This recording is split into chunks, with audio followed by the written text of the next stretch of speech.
The bottom line is it's just a massive scale experiment in how much money can we print to control the markets in the way we want them controlled. And you might say, if you're an average investor, but everything looks okay to me, I can deploy my funds in this kind of market and I'm okay. And the answer to that is no, you're definitely not okay. Nobody has a clue where this is going to go.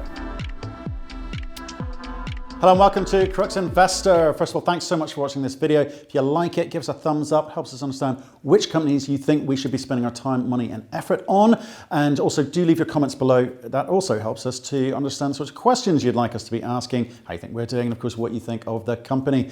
And if you want to catch this as a podcast or read about it as an article or transcript, you can go to cruxinvestor.com. And for our Crux Club members, you get early access to this video. And if you haven't already done so, please click the button in the corner of the screen to subscribe to our YouTube channel. And of course, for more videos like this, click the notification bell. We spoke earlier today to Peter Grosskopf, who is the CEO of Sprott Inc. And this one is about retail investing. You know, are you equipped to make equities investments? What help do you need? What help is available? What are the options available to you? And should you be hedging your bets given what's happening on in the macro economy? Take a look in the description below at some of the other topics we discuss. If anything interests you in particular, click on the number beside that topic. It's called a timestamp. I'll jump you to that part of the video. Otherwise, enjoy what Peter has to say.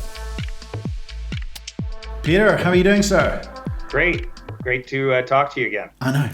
It's been so long. Been just over a month. But a lot has been happening. So I think it's a very, very timely interview. But look, again, for people new to your story, we had a great response to your last interview. So thank you for that. But for anyone new to the story, can you give us that 1 minute overview of the business?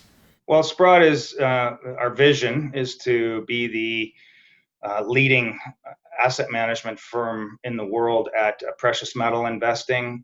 We started from a point of philosophy, which is really that gold was a mandatory part of people's portfolios. And we took a look at it and said, not all investors are the same. We need different strategies within the gold universe to appeal to investors. Some are more risk averse, some like the high octane, and others just like bullion. So we tried to design our whole firm around products and investment strategies and people. I mean, the most important asset in our company is its people.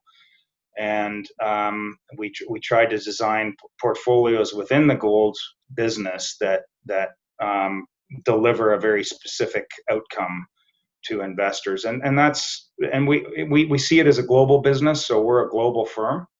And it took a long time to take even our business, which has been in existence now for 40 years, and build it into its current form. Okay, thanks for that breakdown.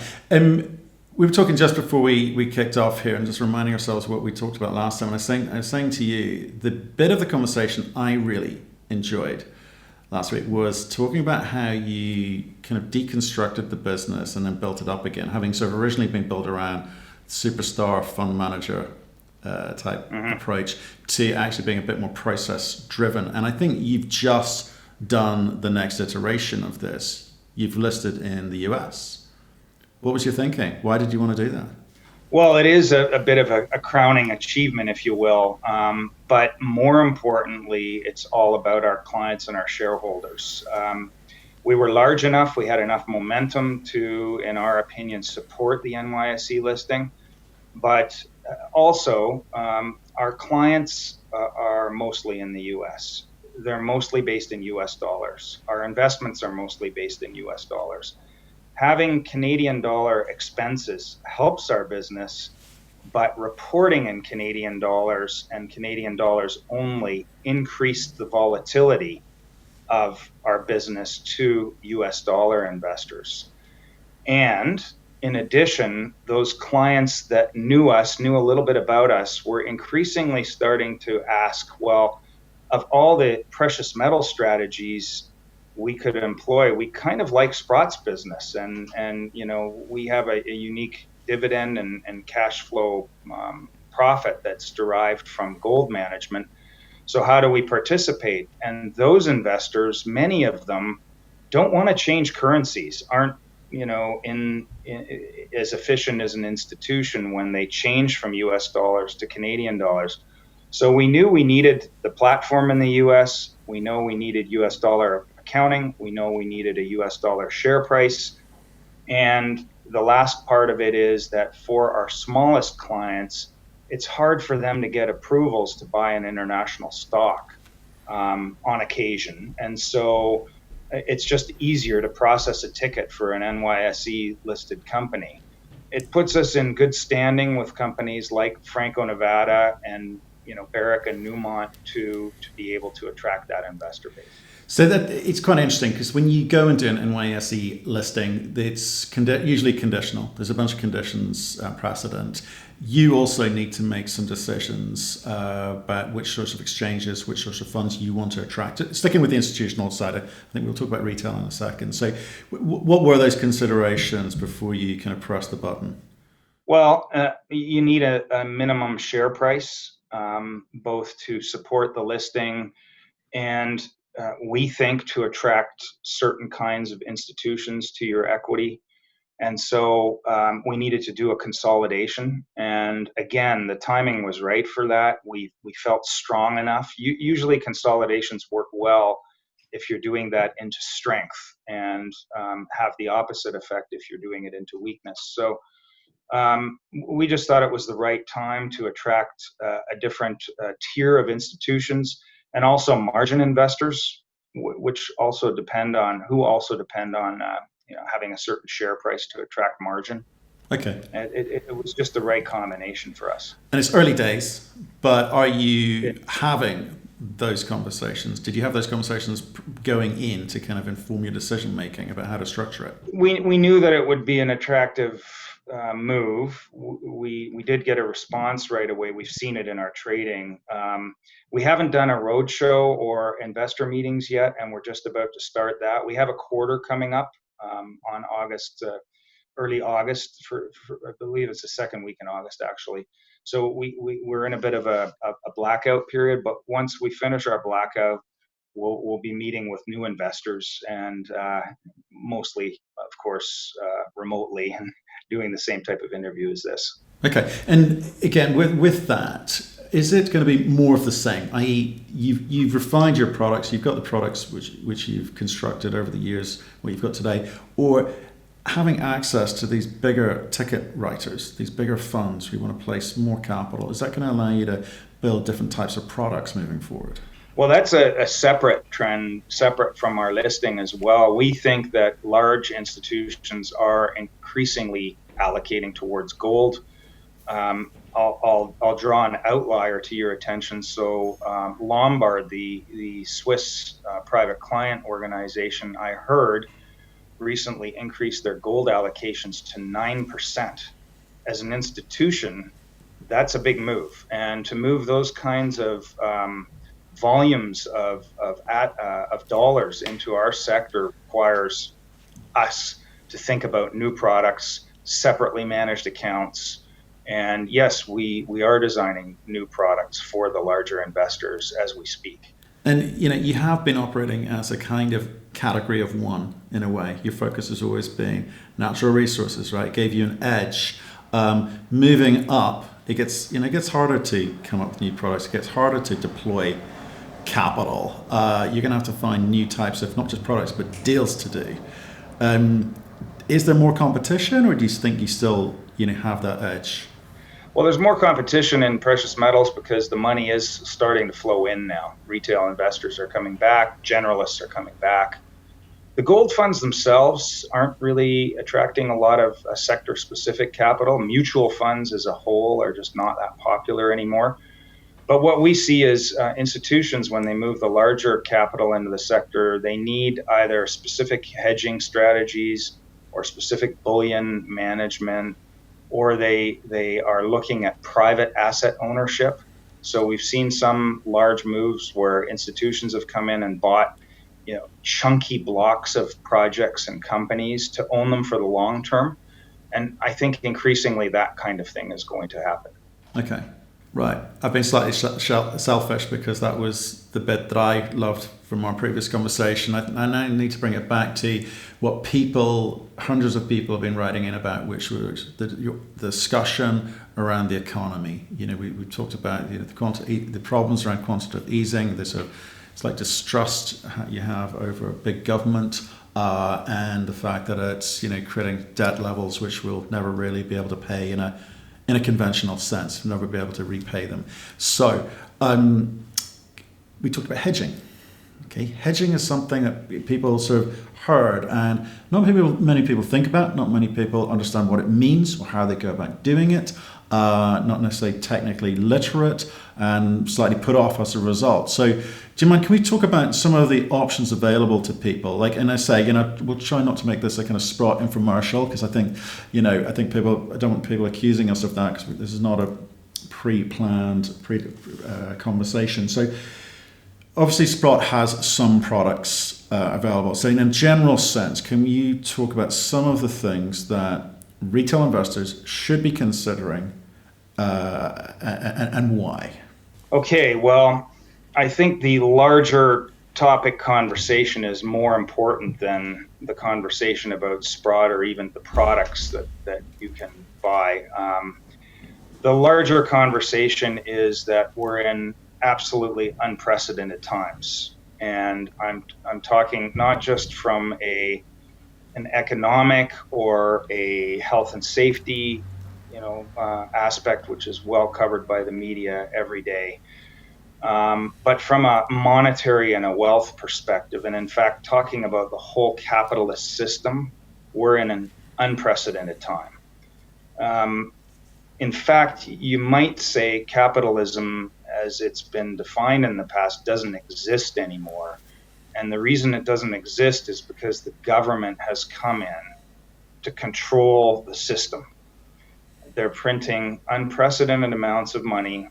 They have no, legitimate accounting that they can rely on. So they call it modern monetary theory or yield curve control or whatever else these acronyms are. The bottom line is it's just a massive scale experiment in how much money can we print to control the markets in the way we want them controlled. And look, it can have short-term beneficial effects, but for most of us, we're looking at it and saying, okay, this thing is rapidly spiraling out of control. And you look no further than the mandate of the Federal Reserve. Okay, there is no constitutional or legal basis that they have the right to buy stocks and bonds, and yet they're doing it. Okay, what is more out of control than that? They're breaking the law in order to control the system. Anyway, don't want to get on a soapbox, don't want to start lecturing, the great economists of all time that sort of have kind of talked about this in the past. But this is off the charts. So against that, the stock market's rallying, and it's rallying for probably some good reasons. The bond markets are doing well, and they're doing well for some good reasons. And you might say, if you're an average investor, but everything looks okay to me. I can deploy my funds in this kind of market and I'm okay. And the answer to that is no, you're definitely not okay. And the reason you're not okay is because nobody has a clue where this is going to go. And it could go into massive deflation. It could go into massive inflation. There could be massive destruction of wealth. There could be massive creation of wealth. But the bottom line is the capitalist system as we know it doesn't work anymore. And the reason it doesn't work is because governments are overriding it with their own policies.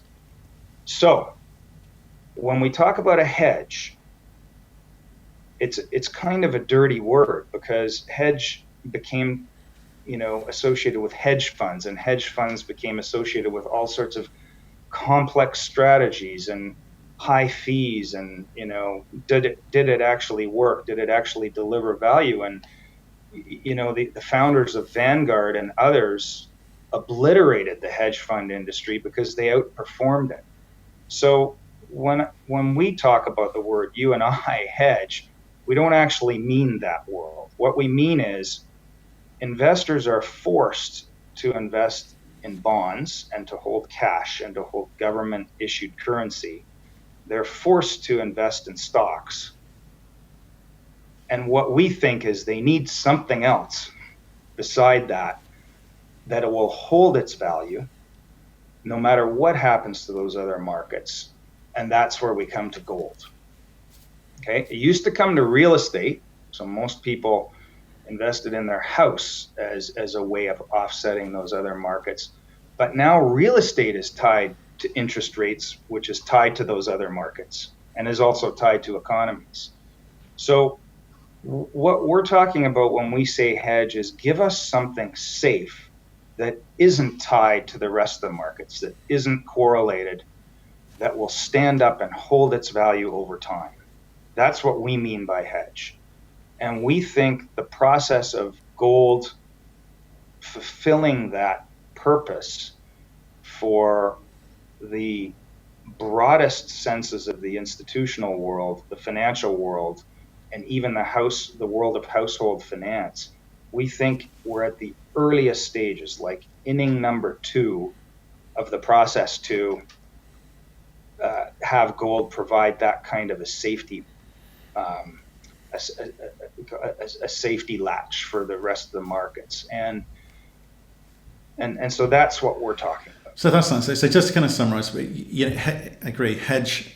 One, people get confused about what it means and how you do it. So what we're saying is you're spreading your bets. You're blending your investment portfolio.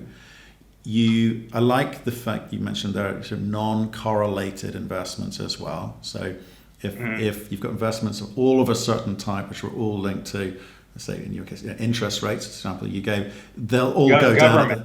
Government, they'll all go down at the same time. And you're saying, well, for instance, gold. It used to be property. I remember properties used to double every 10 years here in the UK for about 40 years. It was great. And that stopped. But gold is a way of having a non-correlated bet, to use this phrase. So let's talk. Let's kind of demystify it slightly more for people. Sure. Because investing in gold, we talked previously. There are different ways you can do it.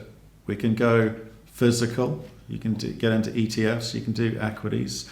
I think you can get gold notes now. I spoke to some company last week, so that's quite an interesting one. So there's lots of different ways you can do it. And we spoke to the World Gold Council as well a couple of weeks ago. He gave us a great sort of rundown on what the options are there. But let's talk about equities, because everyone thinks they can call it right. We speak to a lot of gold company CEOs, and we get a lot of response from gold company investors. And some are going to get it right, some are going to get it wrong, just by that's the nature of it. You guys run a very sophisticated operation, have access to a lot of data, a lot of CEOs, and perhaps literally first in the queue when it comes to the understanding the data. Do you guys always get it right? No, I might have mentioned this in the last interview, but in our industry, if you get it right 60% of the time, you're a star. And I would say it's a little more like venture capital than we want it to be, in that 2 out of 10 companies are going to absolutely be your stars. They're going to produce returns not just in the hundreds of percent, but maybe even the thousands. They're going to be 10 to 20 baggers if you get them right. And against that, you've got to have 4 or 5 companies that probably muddle along and get it modestly right. And you're going to have 2 torpedoes. And so our job is to get off the torpedoes as fast as we can, stick with the 2 stars, and to muddle along and try and pick the winners in the balance of the pack. So, and we don't get it right. And we have a team of probably, 5 or 6 technically oriented portfolio managers or analysts that do nothing but look at the technicals. We have another team of 6 or 8 financially oriented PMs that do nothing but look at the numbers and interview management teams. We have executives, we have people on the ground, we have people seeing mine sites and, doing everything that you need to do. And that's our day-to-day reality. We don't get it right But you get it much more than we get it wrong. But It's just a really business. It is, and this is where I'm going, because again, we get all of these comments and feedback from retail investors every day, hundreds every day. You guys have got access to all of that, and you get it more right than more people more of the time. But it's hard to get it right all of the time, right? So that just need people to understand that it's tough. Mining's tough. So in terms of how people approach their portfolio, having equities as your only type of investment that in terms of where you place your money, perhaps isn't the smartest thing to do. It may feel good because you're looking for these 20 baggers, but you're not going to hit them all the time. So what? No. Okay. So what's the reality in terms of, again, without making it a Sprott infomercial necessarily? I'm looking for what would you say to people in terms of how they approach this blended approach to investing? What should they be looking at? What should they be considering? Because when we talk, if we talk at an institutional level, we're looking at derivatives of options and futures and put options. That's kind of like scary technical. Well, for a retail person, but what's the reality for someone perhaps that hasn't got that training or background or knowledge? I'll start from the top down, and I'll say that for institutions or for a retail or a household investor, our advice would be the same, and it's going to be stronger now than it's ever been before. Given the unprecedented times, you should have 5 to 10% of your liquid net worth as a minimum, but potentially a larger portion of your net worth, so 5% of your entire net worth, invested in precious metals as a hedge to what's going on in the balance of the markets and the balance of the world. We don't believe that fiat currency in the form of either euros, yen, Canadian dollars, Australian dollars, or US dollars is going to be a savvy place to keep your money. We think you are going to lose by having money in cash. So let's start with that. 5 to 10%. That's a lot for institutions, and it's a lot for a household. Institutions do have access to derivatives and options and futures. Frankly, I think that unless they're global macro traders and have a team of 20 people looking at screens all day, I don't think they add a lot of value doing that. I think it's the same advice as for a household, which is buy the bulk of that position in physical metals and do so in the cheapest, easiest way, where you have 100% physical backing and where you have access to them, whether or not the person that you bought them from is going to be there next year. So, and that's important, because if the system does hit some roadblocks, you want to know that you actually own the metal. You don't have to keep it under your mattress, but you need access to it. Look, our products do that. A lot of products do that.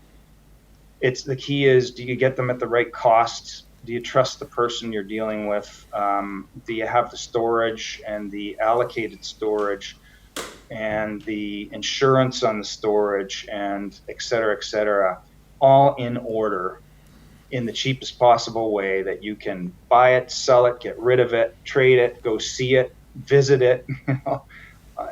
Those things are all important. That's our team does that. Institutions know how to do that for themselves, and that's the bulk of our recommendation for your portfolio.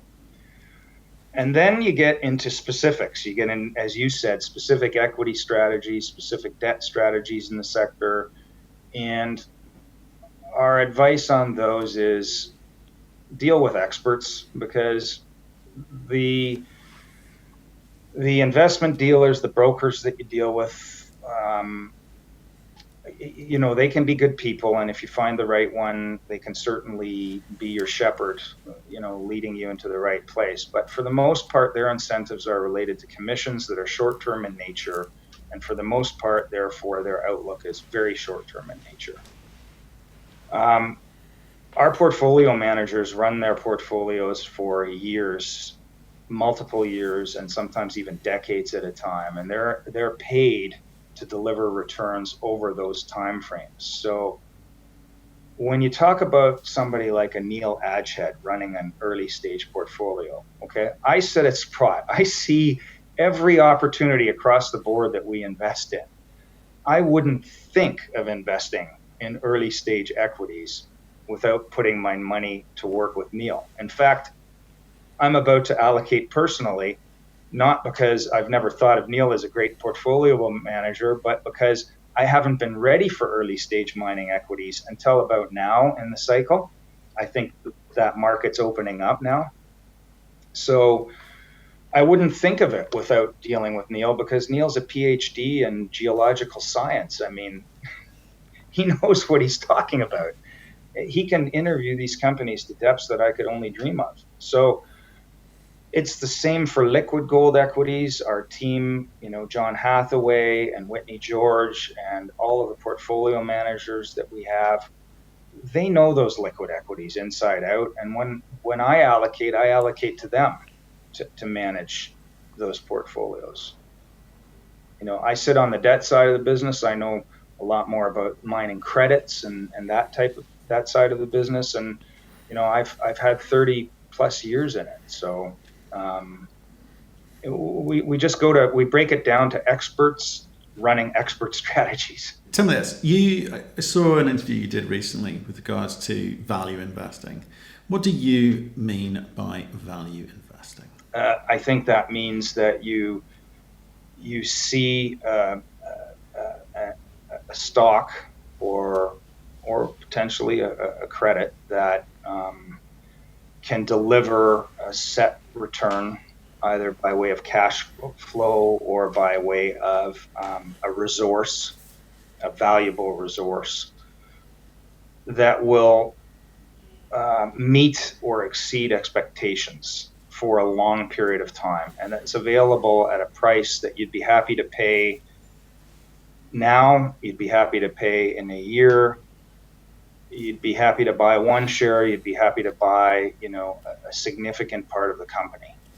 And you're just happy with that price. And the market tends to disappear in the background when you have that kind of a situation. You just know you're buying something that will be worth that much to you many years from now and will provide benefits over those years. And you're willing to let the quote, the price, the ticker price disappear after you buy it, because you know what you've got. And the best of those situations are available when nobody else sees that value, and when it's so hidden by points A, B, and C that you're willing to do the hard work with the company to uncover those points A, B, and C so that others can find out about it eventually.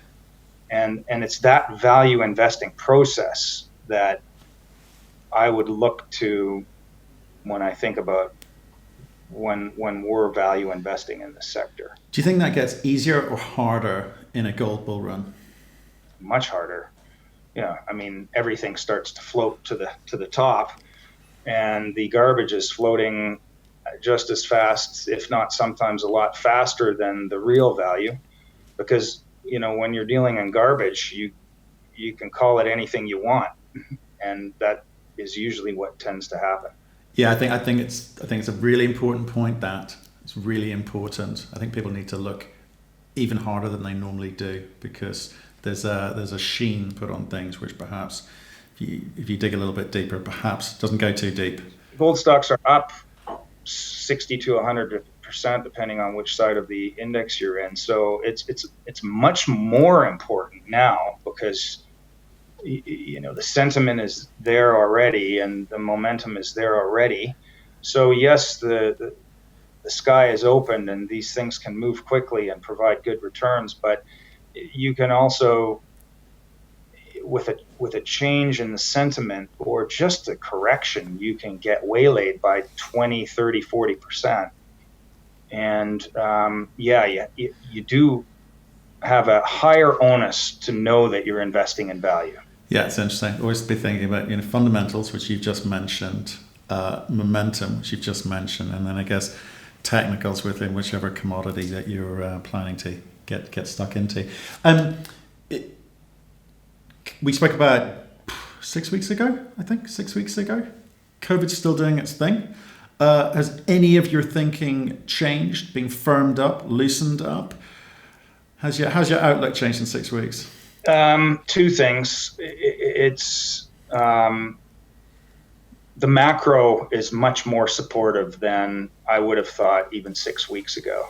And I don't just mean COVID. I mean the amount of government intervention that we're seeing, the gross ineptitude that we're seeing in terms of handling things, the political circus that we're seeing.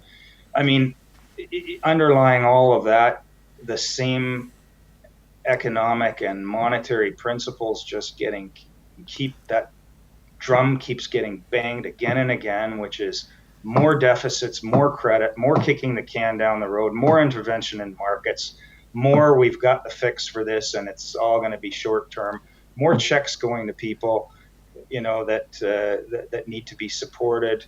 The whole thing is just one massive can kicking exercise, and it's getting bigger all the time. So that side of it has me thinking, boy, gold, whereas I said before, gold's going to break 2,000. I mean, actually, now that looks like a very conservative forecast. That's where I was going next. Have you brought your forecast forward? Against that, the sentiment on gold, I mean, gold's been going up every day against a stock market that's going up almost every day. And I feel like gold has outperformed, and on the sentiment indicators and on the commitment of traders and on the momentum indicators, the RSI, relative strength index, I'm almost a little bit worried that we're due for a bit of a correction here, short term. Let's talk about that. So I guess you put those two things together, and I would use that correction as a buying opportunity. Well, let's talk about that. That's really interesting because if you look at the last, the question I wrote here was, what are the lessons that we need to learn from the last cycle? Because I remember when it got up to, was it 1800 and something back in, was it 12, 13, somewhere around there? Anyway, last cycle. Yes. I think that's right. I mean, you're going back now into 2011, I think, where you're seeing these kind of gold markets. Right. Okay. So, but are there any lessons there? You talked about maybe a correction in the market, but what sort of correction? How big? Well, I think it's going to be small. I mean, 2, 3, 4% in gold would take a lot of the steam off and give, the equities do always react 2, 3, 4 times as much as that, but gold itself is a huge market. So 2, 3, 4% is 5% is a major correction in gold, in my view, short term anyway. Against that, if I'm a betting man right now, the equity markets, I mean, the question is, when are they going to crack? The only question in my mind is, when are you going to see another 20% down move in the equity markets? Because it's so overdue now. And in that type of a panic, get me out kind of panic, gold initially usually goes down a little bit first, which would provide the correction, right? So it's kind of setting itself up for that. Equity markets get hammered 20%, gold goes down 5%, and then boom, we're off to the races again. And this time I think gold goes through 1900 and 2000. Okay, it's interesting. But the other thing that happens during these cycles is that gold producers start piling up cash, and some of them do. They do. They are doing that now. Absolutely, and some of them are doing some clever things with it, and some of them are destined probably to do some dumb things with that in terms of M&A consolidation type activity. Does that make you nervous for the market, the equities market at all? Not yet. I've followed it a long time, and I generally have a pretty good sense for when there's nonsense going on. I see some nonsense right now going on in the developers and some of the drilling plays, but I actually think that the cash flow companies are being quite disciplined, and the management teams that are there now are, these are the survivors. If they're older and if they're younger, they're they're all-stars, and they've lived to a higher bar now. They have much higher obligations with their boards and their shareholders, and I can tell you the discipline's still there. That's great, Nick. Well, I hope so, because there's people's money at stake when they do. No, I think it's a very different than, let's say, the last time we had this type of market, which was probably around 2004. Right. I liken it to 2004. Really silly things were going on with the majors then, and I don't think they are now. Lessons learned. Good. Protecting shareholders' money, even better. Peter, fantastic. Lovely catch up there. I really enjoyed that. There's a lot there for lots of different people, different types of investors. So I appreciate your time today. What are your and I want to leave you with one last thing. I mean, given what's going on out there, I really think if investors haven't acted on this whole gold or hedge thesis, they need to do so now.